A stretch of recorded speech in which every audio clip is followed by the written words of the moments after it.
Teman-teman, tolong jangan lupakan Palu. Jangan lupakan bahwa hari itu di tempat ini kita membaca berita gempa dahsyat yang mengguncang Palu. Kemudian tidak lama berselang, kita juga tahu kalau gempa itu memicu tsunami. Banyak orang hilang dan tenggelam. Lalu tiba-tiba kita dikagetkan dengan sebuah video amatir yang merekam sebuah hamparan tanah yang bergerak, pohon-pohon di atasnya berjalan. Ada sebuah rumah besar yang berjalan dan diikuti tiang BTS yang berpindah tempat. Kemudian kita melihat rumah satu persatu ambruk karena tanah di bawahnya yang berubah menjadi lumpur. Dan orang-orang panik berlarian menyelamatkan diri dan keluarganya.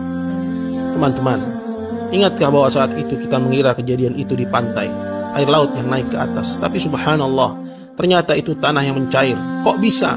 Percaya tidak percaya, video itu kita ulang berkali-kali. Mata kita tidak berkedip, otak berputar. Hati berdegup menghayati kengerian orang-orang yang mengalami kejadian itu di sana. Ya Allah, bencana apakah ini? Ada apakah dengan bumi? Teman-teman, saat ini waktu sudah berlalu semenjak peristiwa itu. Masih adakah kengerian itu di dada? Atau masih terselipkah rasa mencekam itu? Duhai teman, tolong, aku minta jangan lupakan Palu. Pada peristiwa itu Allah ingin kita melihat bukan melalui ayat-ayat sucinya, karena sedikit yang beriman dan banyak yang tidak. Pada peristiwa itu Allah ingin kita melihat dengan mata kepala kita, agar mudah kita mencerna bahwa kekuatan Allah lah yang tiada terkalahkan, bahwa tiada yang sanggup menghentikan kejadian apapun apabila Allah berkehendak, dan bahwa dunia ini sangat murah. Amalan kita lah yang berharga. Teman-teman, tolong jangan lupakan Palu. Di Palu Allah izinkan bumi ini bernafas. Hanya sekian detik semua luluh lantak rata dengan tanah.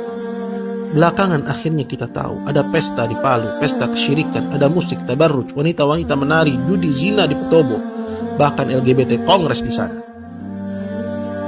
Teman-teman, kalau ada dari kita di sini yang masih melakukan kesyirikan, menyembah kuburan, memberikan sajian kepada laut, gunung, air terjun, mau bangun gedung, rumah, jembatan, menanam kepala kerbau, minta kesembuhan, motong ayam hitam, kemudian bangkainya dibuang ke air terjun atau tempat tertentu, melakukan pesugihan, maka tinggalkanlah, karena kesyirikan sebab utama bencana. Jika di sini ada yang mengaku muslim tapi tidak salat atau salatnya bolong-bolong, mulai sekarang jaga salat kalian. Jika di sini ada yang gemar berzina, zina mata, tangan atau kemaluan, selingkuh atau berpacaran, maka sudah waktunya sekarang kita tinggalkan itu semua. Atau jika di sini masih ada yang suka dugem ke diskotik, bercampur baur laki-laki perempuan tanpa ikatan, tanpa batasan, minum minuman keras, narkoba, sekaranglah saatnya kita bangkit selagi masih diberi kesempatan. Jangan tunggu besok atau nanti, karena tidak seorang pun dari kita tahu apa yang akan terjadi sesaat lagi. Teman-teman yang masih bermain dengan riba, bekerja di lembaga ribawi atau terlibat transaksi riba, mari kita tinggalkan itu semua karena Allah telah mengumumkan peperangan kepada kita jika kita tidak meninggalkannya. Teman-teman muslimah yang masih menanggalkan hijabnya, enggan berjilbab, gemar bersolek, menampakkan auratnya, mengenakan pakaian ketat atau tipis, tidak adakah rasa iri di hatimu kepada saudari Winda yang jasadnya ditemukan masih lengkap dengan hijabnya? Jasadnya masih lemas dan tidak berbau meski sudah 14 hari tertimbun reruntuhan. Cadarnya melekat di wajahnya sampai-sampai tim SAR sungkan melepas penutup wajahnya. Dia mulia hidup dan matinya. Teman-teman, saya tahu yang paling berat memang meninggalkan musik. Dulu pun saya seperti tidak percaya bahwa Islam mengharamkannya. Tapi saat Allah jadikan kecintaan kepada Al-Quran di dalam dada, gandrungan kepada musik akhirnya banyak berkurang. Karena tidak akan bertemu kecintaan kepada musik dengan kekhusyuan mentadabburi Al-Quran. Saya yakin saat ajal nanti tidak satupun dari kita yang ingin diperdengarkan musik dambaannya, biduan idolanya. Saat itu satu-satunya keinginan kita, andaikan semasa sehat dulu kita menjadi ahli Quran. Tapi bagaimana bisa itu terwujud jika sampai sekarang tidak ada keinginan kita berlepas dari musik?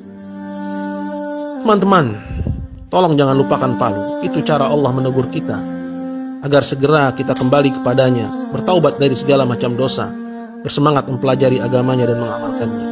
Ya Allah, kami tidak tahu harus sedahsyat apalagi teguranmu kepada kami jika gempa mengerikan di Palu kemarin belum juga menggugah hati ini, menggerakkan diri ini untuk memohon ampunanmu. Teman-teman, tolong sebarluaskan pesan ini dan jangan diabaikan. Semoga dengannya ada hati yang terketuk dan segera kembali bertaubat kepada Allah. Semoga Allah jauhkan kita dan negeri ini dari bencana dan musibah yang menghantui. Dan semoga Allah kembalikan kedamaian dan ketentraman di negeri ini sebagaimana masa-masa kecil kita dulu. Allah sekali-kali tidak membinasakan satu negeri dengan zalim. sedangkan penduduknya melakukan perbaikan-perbaikan. Maka sebarkanlah